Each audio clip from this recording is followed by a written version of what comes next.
ಈ ಭಾಗದಲ್ಲಿ ಸನ್ಮಾನ್ಯ ಹಿರಿಯರಾದಂಥ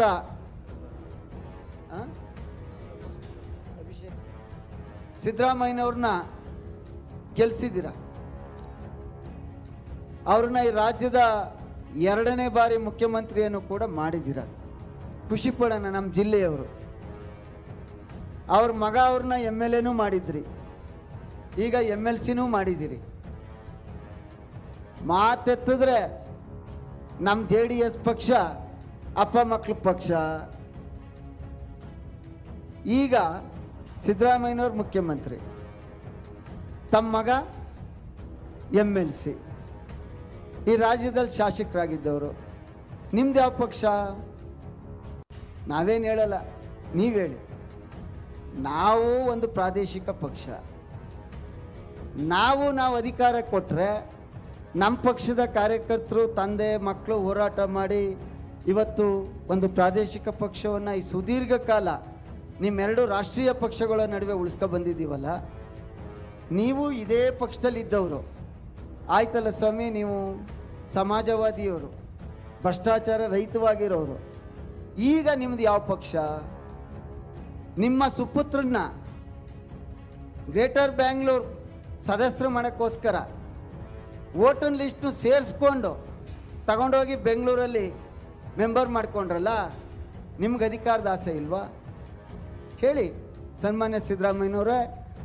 ನೀವು ದೊಡ್ಡವರು, ಹಿರಿಯರು, ನಿಮ್ಮನ್ನು ಮನವಿ ಮಾಡ್ತಾ ಇದ್ದೀವಿ, ಪ್ರಶ್ನೆ ಮಾಡ್ತಾ ಇಲ್ಲ. ವರ್ಣಾ ಕ್ಷೇತ್ರದಲ್ಲಿ, ಚಾಮುಂಡೇಶ್ವರಿ ಕ್ಷೇತ್ರದಲ್ಲಿ ಇಷ್ಟು ಬಾರಿ ಗೆಲ್ಸ್ ಕಳಿಸಿದ್ರಲ್ಲ ಪುಣ್ಯಾತ್ಮ ತಂದೆ ತಾಯಿಯಂದರು. ಇಲ್ಲಿ ಕೊಟ್ಟಿರ್ತಕ್ಕಂಥ ಕೊಡುಗೆ ಏನಾದರೂ ಗೊತ್ತಾ ನಿಮಗೆ? 2,000. ಆ 2,000 ಈಗ 36 ತಿಂಗಳಾಗಿದೆ. 36 ತಿಂಗಳಿಗೆ 2,000 ರೂಪಾಯಿ ನಂಗೆ ಎಷ್ಟಾಯಿತು? ಯಾರು ಹೇಳಿ ಎಷ್ಟಾಯಿತು ಅಂತ? 2,000 ರೂಪಾಯಿ ನನಗೆ ಒಂದು ಕುಟುಂಬಕ್ಕೆ 72,000 ರೂಪಾಯಿ ಆಯಿತು. ಎಷ್ಟು? 72,000 ರೂಪಾಯಿ. ಒಂದು ಕುಟುಂಬದಲ್ಲಿ 4 ಜನ ಇದ್ದರೆ ಒಬ್ಬರಿಗೆ 72,000 ರೂಪಾಯಿ ಬರ್ತಾಯಿದೆ. ಆದರೆ ನಿಮ್ಮೆಲ್ಲರಿಗೆ ಗೊತ್ತಿರಲಿ, ನಮ್ಮ ಮುಖ್ಯಮಂತ್ರಿಗಳು ಸಿದ್ದರಾಮಯ್ಯನವರು ಮುಖ್ಯಮಂತ್ರಿ ಆದಮೇಲೆ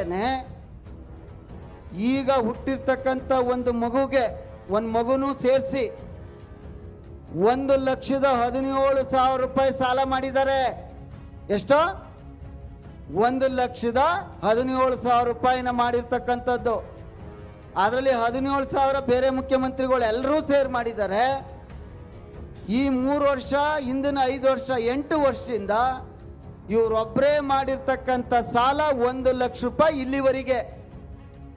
ಒಂದು ಕುಟುಂಬಕ್ಕೆ 72,000 ರೂಪಾಯಿ ಕೊಟ್ಟು, ಇದೇ ಒಂದು ಕುಟುಂಬಕ್ಕೆ 4 ಜನ ಮನೆಯಲ್ಲಿ ಮಕ್ಕಳು ಸೇರಿದಾಗೆ 5 ಲಕ್ಷ ರೂಪಾಯಿ ಸಾಲ ಹೊರಿಸಿದಿರಲ್ಲ. ಈ ಮುಖ್ಯಮಂತ್ರಿಗಳು ನಮಗೆ ಬೇಕೋ? ಜನರ ಕಷ್ಟಗಳನ್ನು ನೋಡಿ ಅವತ್ತು ಸಮ್ಮಿಶ್ರ ಸರ್ಕಾರದಲ್ಲಿ 25,000 ಕೋಟಿ ಸಾಲ ಮನ್ನಾ ಮಾಡಿದಂಥ ಕುಮಾರಣ್ಣರವರ ಸರ್ಕಾರ ಬೇಕು ಅನ್ನುವಂಥದ್ದನ್ನ ನೀವು ತೀರ್ಮಾನ ಮಾಡಬೇಕು ಅನ್ನುವಂಥ ಮನವಿಯನ್ನು ಮಾಡ್ತಾ, ನಾನು ಅಭಿಷೇಕ್ರವರ ಇವತ್ತು ಜನ್ಮದಿನ ನೋಡಿ, ನಿಜ ಇವತ್ತು ರಾಜಕೀಯ ಹಿನ್ನೆಲೆ ಸನ್ಮಾನ್ಯ ಸಿದ್ದರಾಮಯ್ಯನವ್ರಿಗಿದೆ, ಅವ್ರ ಕುಟುಂಬಕ್ಕಿದೆ. ಪಾಪ ನಮ್ಮ ಅಭಿಷೇಕ್ ಇಲ್ಲ. ಆದರೆ ಹಣ ಮಾಡುವಂಥದ್ದು ಬೇಡ. ಸಿದ್ದರಾಮಯ್ಯನವರು 13ರಿಂದ 18 ನಾನು ಅವ್ರ ಜೊತೆ ಶಾಸಕರಾಗಿದ್ದೆ. ಅವ್ರ ಮನಸ್ಸಾಕ್ಷಿಯಾಗಿ ಹೇಳಿ, 13ರಿಂದ 18ರಲ್ಲಿ ಕೊಟ್ರಲ್ಲ ಸರ್ಕಾರ, ನಾನು ಕೂಡ ಅದನ್ನು ಅಭಿನಂದಿಸ್ತೀನಿ. ಇವತ್ತು ಕೊಡ್ತಾ ಇದ್ದೀರಾ ಸ್ವಾಮಿ? ಎಲ್ಲಂದ್ರಲ್ಲಿ ಭ್ರಷ್ಟಾಚಾರ ಅನ್ನೋಂಥದ್ದು ತಾಂಡ ಆಡ್ತಾ ಇದೆ. ನಮ್ಮ ಕೃಷ್ಣ ನಾಯಕರು ಅದನ್ನೆಲ್ಲ ಬಿಡಿಸಿ ಹೇಳಿದ್ರು. ಆದ್ದರಿಂದ ನಿಮ್ಮೆಲ್ಲರಲ್ಲಿ ಕೈ ಮುಗಿದು ಪ್ರಾರ್ಥನೆ ಮಾಡ್ತೀವಿ. ಬಹಳಷ್ಟು ಜನ ಪ್ರಾದೇಶಿಕ ಪಕ್ಷವನ್ನು ಬಯಸ್ತಾ ಇದ್ದಾರೆ, ಸಮ್ಮಿಶ್ರ ಸರ್ಕಾರವನ್ನು ಬಯಸ್ತಾ ಇದ್ದಾರೆ. ಈ ದೇಶ ಉಳಿಬೇಕು, ಈ ರಾಜ್ಯ ಉಳಿಬೇಕು ಅಂತ ಹೇಳಿದ್ರೆ ಮತ್ತೊಮ್ಮೆ ಸಮ್ಮಿಶ್ರ ಸರ್ಕಾರದಲ್ಲೇ ಮುಖ್ಯಮಂತ್ರಿ ಆಗಬೇಕು. ಆಗ ಮಾತ್ರ ಈ ರಾಜ್ಯ, ಈ ದೇಶ ಮತ್ತೆ ಈ ಒಂದು ವರ್ಣ ಕ್ಷೇತ್ರ ಉಳಿಲಿಕ್ಕೆ ಸಾಧ್ಯ ಅಂತೇಳಿ ತಮ್ಮೆಲ್ಲರಲ್ಲಿ ಕೈ ಮುಗಿದು ಪ್ರಾರ್ಥನೆಯನ್ನು ಮಾಡ್ತಾ, ಅಭಿಷೇಕ್ರವ್ರಿಗೂ ಕೂಡ ಹೇಳಿದ್ದೀವಿ, ಯಾವುದೇ ಸಾವು, ಯಾವುದೇ ನೋವು, ಯಾವುದೇ ಮದುವೆ ನೋಡಿ, ನಾನು ಇವತ್ತು ಬೆಳಗ್ಗೆ ನಮ್ಮ ನಾಯಕರು ಬರ್ತಾರೆ ಅಂತೇಳಿ ಬೆಳಗ್ಗೆ 7:15 ಗಂಟೆಗೆ ಎದ್ದು 9 ಮದುವೆ ಮುಗಿಸಿ ನಿಮ್ಮ ಜೊತೆ ಕಾರ್ಯಕ್ರಮದಲ್ಲಿ ಕೈ ಜೋಡಿಸಿದ್ದೀವಿ. ಅದೇ ರೀತಿ ನೀನು ಕೂಡ ಮುಂದಿನ ದಿನಗಳಲ್ಲಿ ಈ ಕ್ಷೇತ್ರದ ಜನ ನಿನಗೆ ಆಶೀರ್ವಾದ ಮಾಡ್ತಾರೆ. ಕುಮಾರಣ್ಣರವರು ಆಶೀರ್ವಾದ ಮಾಡ್ತಾರೆ. ದೇವೇಗೌಡ ಸಾಹೇಬ್ರ ಮೇಲೆ ವಿಶ್ವಾಸ ಇದೆ.